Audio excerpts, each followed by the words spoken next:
Hi ಸ್ನೇಹಿತರೆ, ನನ್ನ YouTube ಚಾನಲ್ಗೆ ಸ್ವಾಗತ. ನಾನು ನಿಮ್ಮ ಮಹೇಶ್. ಈ ವಿಡಿಯೋದಲ್ಲಿ ನಾವು ಕನ್ನಡದ ಪ್ರಮುಖ ಗಾದೆಯ ಮಾತುಗಳ ವಿಸ್ತರಣೆ ತಿಳಿದುಕೊಳ್ಳೋಣ. ಕೈ ಕೆಸರಾದರೆ ಬಾಯಿ ಮೊಸರು.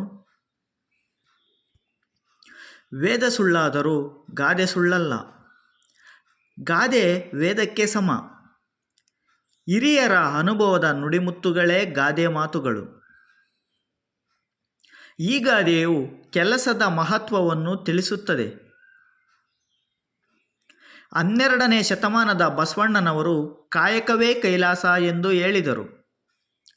ಆಳಾಗಿ ದುಡಿ, ಅರಸನಾಗಿ ಉಣ್ಣು ಎಂಬ ಗಾದೆ ಮಾತು ಕೂಡ ಇದೇ ಅರ್ಥವನ್ನು ಧ್ವನಿಸುತ್ತದೆ. ಅಂದರೆ ಕೆಲಸ ಮಾಡದೆ ನಮಗೆ ತಿನ್ನಲು ಆಹಾರ ಸಿಗಲಾರದು. ಇನ್ನೊಬ್ಬರ ಹಂಗಿನಲ್ಲಿ ಬದುಕುವುದಕ್ಕಿಂತ ಸ್ವತಃ ದುಡಿದು ತಿನ್ನುವುದೇ ಲೇಸು. ಶ್ರದ್ಧೆ ಪ್ರಾಮಾಣಿಕತೆಯಿಂದ ದುಡಿದರೆ ವೈಯಕ್ತಿಕ ಪ್ರಗತಿಯಾಗಿ ವ್ಯಕ್ತಿ ತನ್ನ ಆಸೆ ಆಕಾಂಕ್ಷೆಗಳನ್ನು ಸುಲಭವಾಗಿ ಪೂರೈಸಿಕೊಳ್ಳಬಹುದು.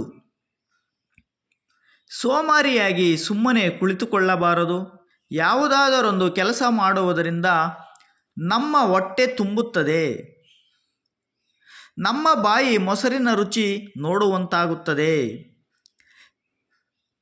ಕೈ ಕೆಸರಾಗುವುದಿಲ್ಲ, ಈ ಕೆಲಸ ಮಾಡುವುದಾದರೂ ಹೇಗೆ ಎಂದು ಯೋಚಿಸುತ್ತಾ ಕುಳಿತರೆ ಯಾವ ಕೆಲಸವನ್ನೂ ಮಾಡಲು ಸಾಧ್ಯವಿಲ್ಲ. ಕೆಲಸ ಮಾಡದಿದ್ದರೆ ಹಣ ಸಂಪಾದನೆಯಾಗುವುದಿಲ್ಲ. ಸಂಪಾದನೆಯಾಗದಿದ್ದರೆ ಜೀವನ ನಡೆಸಲು ಸಾಧ್ಯವಾಗುವುದಿಲ್ಲ. ಜೀವನ ಸುಖವಾಗಿ ಸಾಗಬೇಕೆಂದರೆ ಕೈ ಕೆಸರಾಗಲೇಬೇಕು. ಕಷ್ಟಪಟ್ಟು ಓದಿದರೆ ಪರೀಕ್ಷೆಯಲ್ಲಿ ಉತ್ತಮ ಅಂಕ ಪಡೆಯಬಹುದು. ಒಳ್ಳೆಯ ಅಂಕ ಪಡೆದರೆ ಮುಂದೆ ಜೀವನದಲ್ಲಿ ಉತ್ತಮ ಉದ್ಯೋಗವನ್ನು ಹೊಂದಬಹುದು.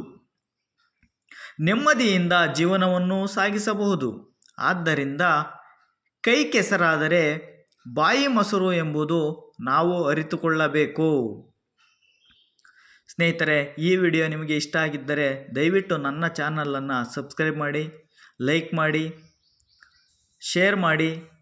ಹಾಗೆಯೇ ನನ್ನ ಮತ್ತಷ್ಟು ವಿಡಿಯೋಗಳಿಗಾಗಿ ಬೆಲ್ ಬಟನ್ನನ್ನು ಒತ್ತುವುದರ ಮೂಲಕ ನನ್ನ ವಿಡಿಯೋಗಳನ್ನು ಬೇಗ ಪಡೆದುಕೊಳ್ಳಿ. ಧನ್ಯವಾದಗಳು.